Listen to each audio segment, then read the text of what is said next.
Arcs are segments of a circle and can be created in much the same way. Arcs do need more information than a circle because you need to define where the beginning and ending points are in addition to the center location and radius. Let's take a look. Up here on the sketch toolbar, we can see we have a arc tool, and we've got 3 different types of arcs we can use. We can use the center point, the tangent, or the 3-point arc. So let's go ahead and start with the center point arc.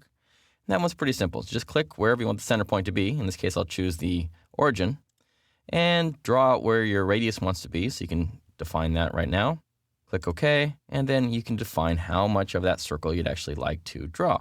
So it's pretty handy to determine that length. You can go one direction or the other direction. And when you're happy with the angle, go ahead and click on the left mouse button to finish that arc segment. Now, if you want to define that a little further, what you can do is use some center lines, go from the origin to the 2 endpoints.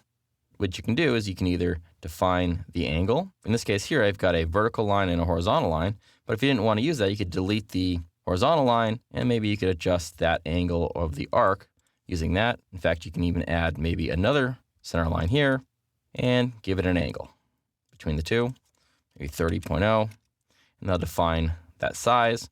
And then you can give it a radius. We'll say 1.5, and that fully defines that arc in space.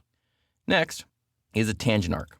So tangent arc needs to have some line segment to start from to be tangent to. So in this case here, I have this nice line here. I'll start right at the end point, and I'll draw out an arc. So notice it sticks to the cursor, and I can drag that around, and it gives me both the angle as well as the radius, and I can actually bring that all the way around and snap to another endpoint to finish out that arc. Then I can move this other line around if I need to, or I can adjust the arc.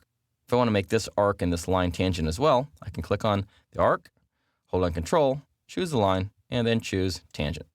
Now, they all work as a team, and you've got 2 lines that are tangent to an arc.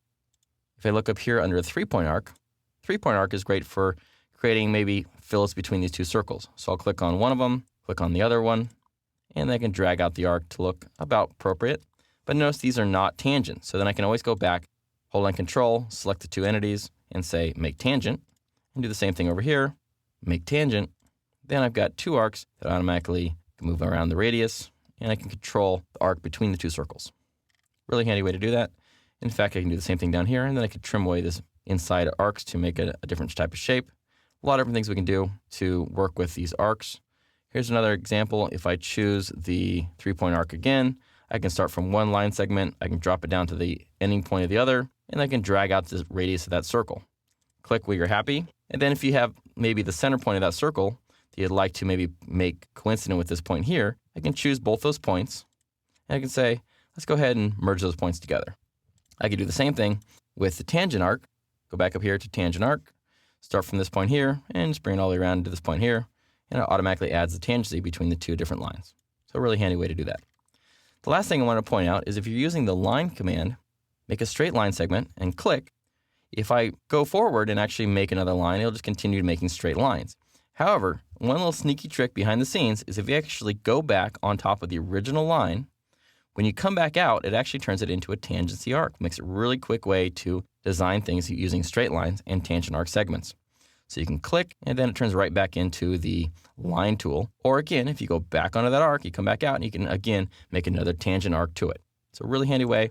And keep in mind, if you do that, starting with a line, whichever way you come out of that line, if you come back on it, then you come back out on a corner, it'll be tangent in that direction. So make sure you're coming off that endpoint in the direction of tangency you'd like to use. Arcs are helpful for creating smooth flowing shapes and appealing aesthetics. They're just segments of a circle, and sometimes starting with a circle is a good way to define the location for complex arcs.